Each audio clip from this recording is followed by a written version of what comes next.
Masani Amman dash Tamil story. அருள்மிகு Masani Amman temple கோவிலில் வழிபடப்படும் மாசாணி அம்மன் பற்றி தமிழில் ஒரு பிரபலமான புராண கதை இருக்கிறது.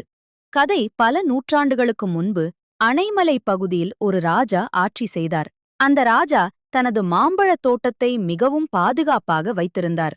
யாரும் அந்த தோட்டத்திலிருந்து ஒரு மாம்பழம் கூட எடுக்கக்கூடாது என்று கடுமையான சட்டம் வைத்திருந்தார்.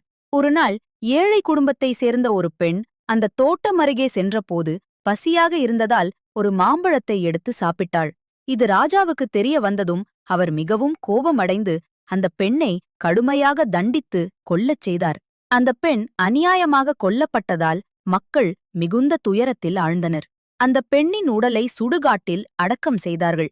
அதன் பிறகு அந்த இடத்தில் பல அதிசயங்கள் நடந்ததாக மக்கள் கூறினர். அந்த பெண்ணின் ஆவி தெய்வீக சக்தியாக மாறி மக்களை காப்பாற்ற ஆரம்பித்ததாக நம்பப்பட்டது.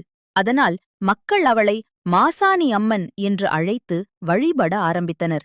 மாசானம் என்ற சொல்லிலிருந்து மாசாணி என்ற பெயர் வந்ததாக கூறப்படுகிறது. பின்னர் அந்த இடத்தில் கோவில் கட்டப்பட்டு இன்று அது மிகவும் புகழ்பெற்ற அம்மன் கோவிலாக உள்ளது. மக்கள் நம்பிக்கை மாசாணி அம்மன் நீதியின் தெய்வம் என்று கருதப்படுகிறார். யாரேனும் அநியாயம் செய்தால் அம்மன் தண்டிப்பார் என்று நம்பப்படுகிறது. பக்தர்கள் கோவிலில் மிளகாய் அரைத்து அர்ச்சனை செய்து தங்கள் பிரச்சனைகளை சொல்லி தீர்வு பெறுவார்கள். நீங்கள் விரும்பினால் நான் மேலும் சொல்லலாம். மாசாணி அம்மன் முழு புராண கதை. மாசாணி